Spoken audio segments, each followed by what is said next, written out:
મંદિર આવશે કે નહીં?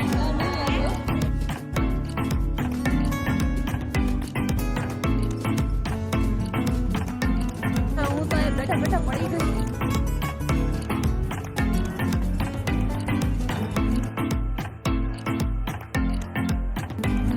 હર Har Mahadev, welcome back to my channel. તો અત્યારે વાગી ગયા છે 10 અને ઓલમોસ્ટ બધા રેડી થઈ ગયા છે અને આજે જવાના છીએ બહાર. તો એમાં એવું હતું કે 2-3 દિવસ ત્યાં બદ્રીનાથથી આવી ગયા તો એટલા હજી થાકેલા જ હતા કે ક્યાંય જવાની ઈચ્છા નહોતી થતી, પણ હવે અહીંયા આવ્યા છીએ અને રોકાવાના છીએ તો જઈએ આપણે હરિદ્વારને એક્સપ્લોર કરીએ તો તમને લોકોને આઈડિયા હશે જ કે અમે લોકો ક્યાં જવાના છીએ. So let's start the journey. તો આપણને ફરી એકવાર દેખાઈ ગયા છે મહાદેવ.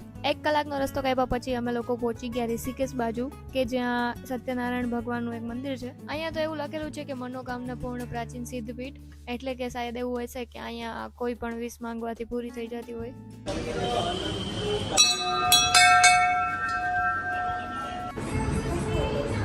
લક્ષ્મીનારાયણના મસ્ત એવા દર્શન કરી લીધા. 1 કલાકનો રસ્તો કાપ્યા પછી અમે લોકો પહોંચી ગયા ઋષિકેશ. પણ અત્યારે ઋષિકેશ નથી જવાનું કેમ કે આના પહેલા આવ્યા હતા ત્યારે અમે લોકો ઋષિકેશ ફર્યા હતા. સો અત્યારે અમે લોકો જવાના છે નીલકંઠ અને આજે સોમવાર છે અને અમાસ છે અને કાનાજી મળવા જાય છે શંકર ભગવાનને, એટલે શંકર ભગવાન જેવા વાવ પહેર્યા છે કાનાજીએ. 2 કલાકનો રસ્તો કાપ્યા પછી બદ્રીનાથના રસ્તાને સારા કેવડાવે એવા રસ્તા ક્રોસ કરીને અમે લોકો પહોંચી ગયા નીલકંઠ. રસ્તા એટલા ખરાબ હતા કે એવું નહોતું થતું કે વિડીયો શૂટ કરું અને વોમિટ થતી હતી કારના લીધે. પાર્કિંગથી હજી ચાલીને જવાનું છે, હજી 1 કિલોમીટર ચાલીને જવાનું છે. અહીંયા જ ચક્કર આવે છે, ખબર નહીં ત્યાં કેવી રીતે પહોંચશું. રસ્તા એટલા ખરાબ હતા ચક્કર આવવા માંડ્યા. મંદિર તો હજી દેખાણું જ નથી. પહાડ ઉપર ફરી ફરીને હવે આદત થઈ ગઈ છે લીંબુ સોડાની કે જ્યાં પણ જાય અહીંયા લીંબુ સોડા તો પહેલા જોઈએ જ. ઓલમોસ્ટ 2 વાગી ગયા છે. બસ હવે લીંબુ સોડાનો ટેસ્ટ કરીએ અહીંનો કે કેવો છે. અલગ અલગ જગ્યાએ અલગ અલગ ટેસ્ટ આવે છે ઓબ્વિયસલી.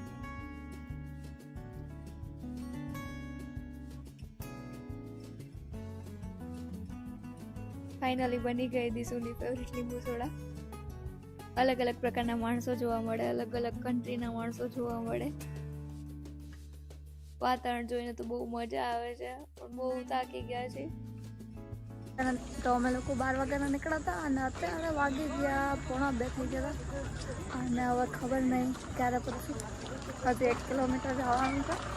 બધા એમ કે ને પહાડ ઉપર જવાય, પહાડ ઉપર જવાને તો બહુ મજા આવે પણ ત્યાં પહોંચવા માટે હજી સજા મળે. કાંટ એક્સપ્લેન. વોમિટ થઈ જાય, શૂટ કરવાની આમ તાકાત ન હોય એવું બધું થાય. કાલ જેવું વાતાવરણ નથી. કાલ તો બહુ જોરદાર વરસાદ આવ્યો હતો એટલે એમ તો સારું વાતાવરણ છે. બહુ તડકોય નથી. પડતી કે શું થાય છે.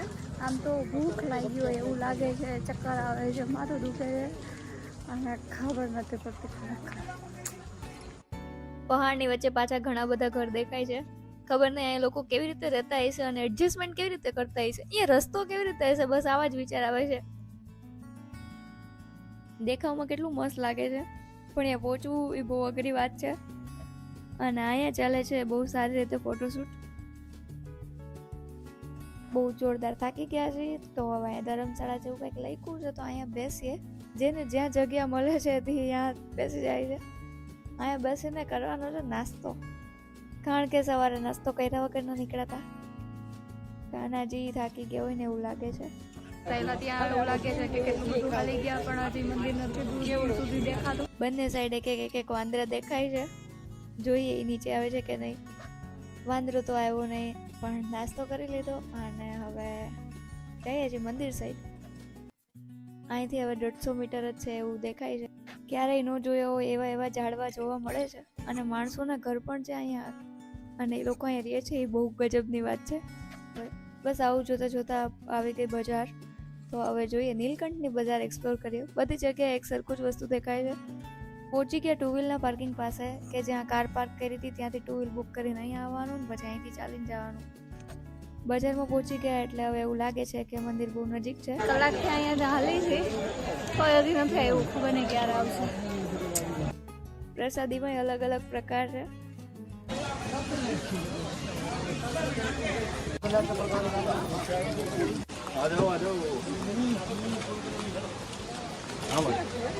નીલકંઠ તો લખેલું છે પણ હજી મંદિર દેખાતું નથી.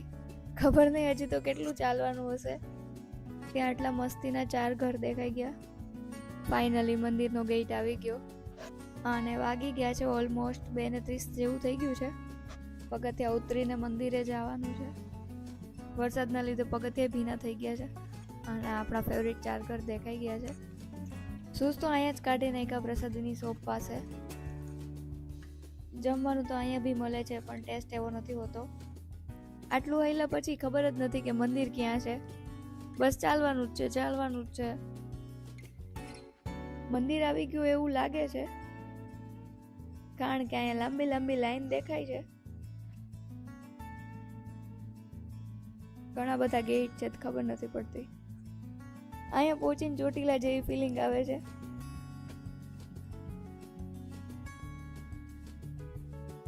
મંદિરની લાઈન તો દેખાય છે પણ ત્યાં કેવી રીતે પહોંચવાનું એ રસ્તો નથી મળતો. સાંકડી શેરી દેખાઈ ગઈ છે અને દીસુ આગળ જાય છે. આપણે એની પાછળ જાય અને જોઈ મંદિર આવે છે કે નહીં. ઓ માય ગોડ, ફાઇનલી દેખાઈ ગયું છે મંદિર. તો આ જે દેખાય છે સામે એ મેઇન મંદિર છે, એટલે કે નીલકંઠ મહાદેવનું મંદિર છે. માણસો અહીંયા પગથિયા ઉતરીને જાય છે. કદાચ ત્યાં પણ મંદિર હશે, કઈ ખ્યાલ નથી કે ત્યાં કયું મંદિર હશે. અને સામે જે મૂર્તિવાળું મંદિર દેખાય છે એ છે મેઇન મંદિર. ત્યાંથી સ્ટ્રેટ એક રસ્તો દેખાય છે, ત્યાં જઈએ. મંદિર ખોલી જાય છે.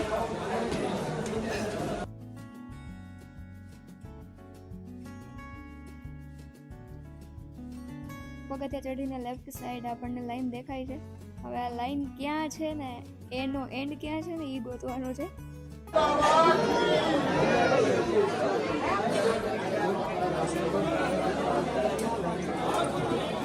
લાઈન ક્યાંથી ચાલુ થાય છે ને ક્યાં પૂરી થાય છે કઈ ખબર જ નથી પડતી. દીસુની હાલત તો બહુ સારી છે. લાઈન તો પૂરી થવાનું નામ નથી લેતી. ખબર નથી પડતી કે ચાલુ ક્યાંથી થઈ લાઈન ને પૂરી ક્યાં થાય છે. આમાં જોઈને લાગતું તો નથી કે આ દર્શનમાં વારો આવે. આ લોકો તો જોરદાર થાકી ગયા છે ને અહીંયા બેસી ગયા છે. જ્યાં અમે લોકો બેઠા હતા ત્યાંથી પાછળની સાઈડ આ કંઈક મંદિર દેખાય છે. આ કયું મંદિર છે કંઈ ખબર નથી પડતી. અહીંયા પહોંચીને આવી હાલત થઈ ગઈ છે. તડકો જોરદાર લાગે છે ને અહીંયા બંદર દેખાય છે. દીસુ શું લાગે મંદિર આવશે કે નહીં? બસ કેવડી હે આવડી કેદારનાથ મહિનો હતી, બદ્રીનાથ મહિનો હતી. લાઈન ક્યાંથી ચાલુ થતી હતી ને એ જ ન ખબર પડી. એટલે હવે અમે લોકો રિટર્ન જાય છીએ. દર્શન કરવા હવે રોકાતા નથી કારણ કે બહુ થાકી ગયા છે. અહીંયા એક તો તડકો એટલો લાગે છે. ટ્રાફિક એટલા માટે હતું કારણ કે મોટી અમાસ હતી અને સોમવતી અમાસ હતી. અત્યારે વાગી ગયા છે 3 અને અમે લોકો મેઇન મંદિર પાસે પહોંચી ગયા છીએ. નીલકંઠ એટલે એવું મંદિર કે જ્યાં મહાદેવે વિષ પી અને સમાધિ લીધી હતી. માનવામાં આવે છે કે જ્યારે સમુદ્ર મંથન કરવામાં આવ્યું ત્યારે અમૃતની સાથે સાથે એમાંથી વિષ પણ નીકળ્યું હતું અને એ વિષ ના તો દેવતા સ્વીકાર કરતા હતા અને ના તો દાનવો. એટલે ત્યારે મહાદેવે વિષ ગ્રહણ કર્યું અને માતાએ ત્યારે ત્યાં હાથ રાખી દીધો, જેના લીધે વિષ કંઠ સુધી જ રહ્યું અને ત્યારથી મહાદેવ નીલકંઠ કહેવાણા અને આ જગ્યાનું નામ પણ નીલકંઠ પડ્યું. અહીંયા આવીને ખરાબ ફિલિંગ આવે છે, ખબર નથી શું કામ. વાતાવરણ વરસાદ આવે એવું થઈ ગયું છે અને અહીંયા બહુ ખરાબ ફિલિંગ આવે છે. ખબર નથી શું કામ પણ અહીંયા મજા નથી આવતી. આમ જીવ મૂંઝાતો હોય ને એવું લાગે છે. દીસુના હાલ તો મારા કરતા વધારે બે હાલ છે. વાતાવરણ જોરદાર થઈ ગયું છે. પેલા 4 ઘર પાછા દેખાઈ ગયા છે. અહીંયા પહોંચીને આવી હાલત થઈ ગઈ છે, ખબર નથી પડતી ઋષિકેશ ક્યારે આવશે. બહુ ધીરે છે. ફરી એકવાર લીંબુ સોડા પીવા પહોંચી ગયા છે કેમ કે બહુ તડકો લાગ્યો છે. અમે ઉત્તરાખંડમાં આવીને લીંબુ સોડા નહોતી ભાવતી તોય આમ એમ થાય છે કે ના મજા આવે છે.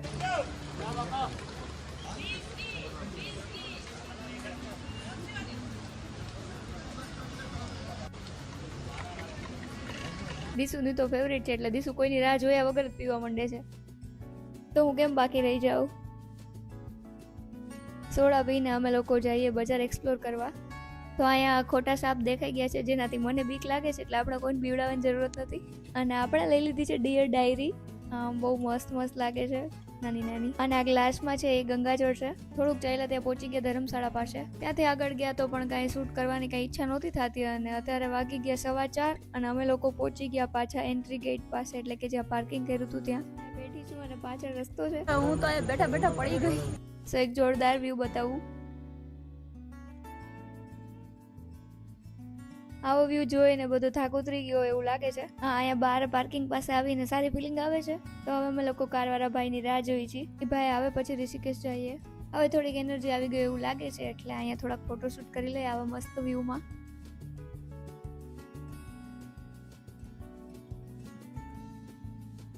1.5-2 કલાકનો રસ્તો કાપ્યા પછી પહોંચી ગયા અમે લોકો ઋષિકેશ.